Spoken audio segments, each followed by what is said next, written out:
courage. Hello everybody, how are you today, Heptagon? I hope I find you well. We can totally talk about Hobbit, right? Because it was brought up for me to talk about, right?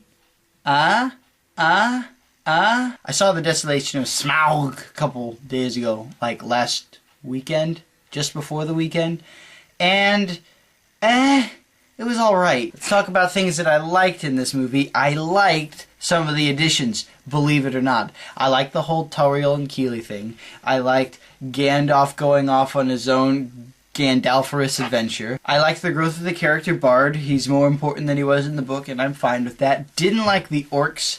It's like they felt they had to keep it going without any more ideas, because they were in the first movie, and now we have too much stuff in the second movie.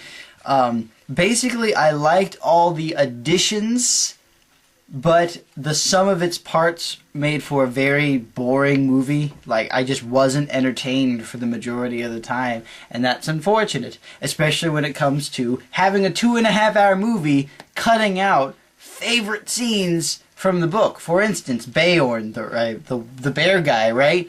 He turns into a human, and then in the book, the dwarves are introduced back to him 2 by 2, right? So he can be tricked into hospitalizing them, or so he can be tricked into giving them hospitality because he doesn't like dwarves, which is why he would otherwise hospitalize them. That, by the way, would have been a perfect reintroduction of the dwarves for film 2. Like, this is Feely and Keely and Bullen and Dwallen.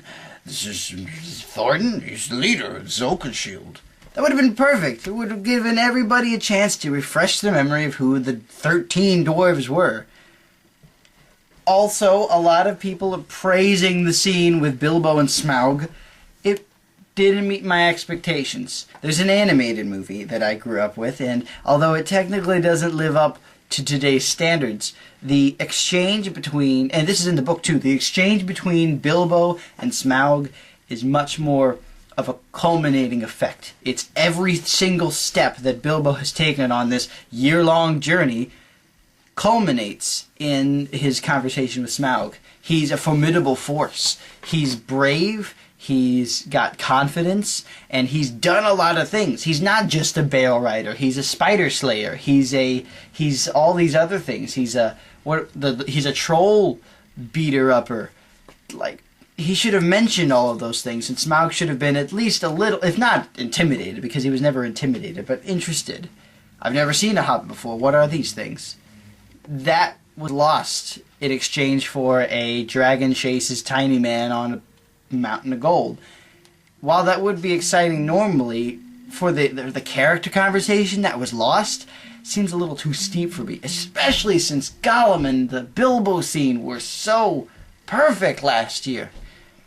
I really liked Unexpected Journey last year. It was a phenomenal movie. Everything was done great. There was just a couple of things, like a couple of additions that just were blown off because of so many good things, like Martin Freeman playing Bilbo. But for one thing, Martin Freeman as Bilbo wasn't really in this movie called The Hobbit.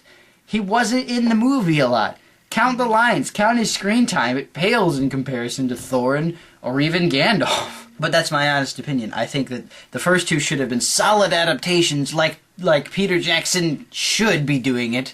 Like he's done such a good job before. And then the third movie would be that war movie, would be that intense drama and action that they've been wanting. Why couldn't they just do that?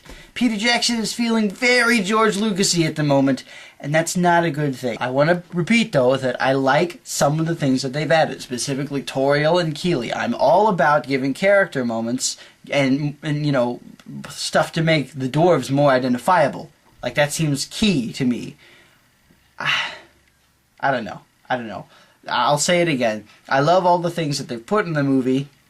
Well, a lot of the things. But the sum of its parts takes away from the entire experience for whatever reason. I've explained it. That's those reasons. Yeah, I think I have enough footage. I've been going on for like 8 minutes. I'm going to trim it down as best as I can. Sorry if I've bored you. Sorry if I've spoiled anything. I'll put a spoiler tag in the description if I remember. Yeah, have a good day, Heptagon. I'll see you all tomorrow and throughout the week. VEDA continues. And it ends on a Wednesday. Vlogged.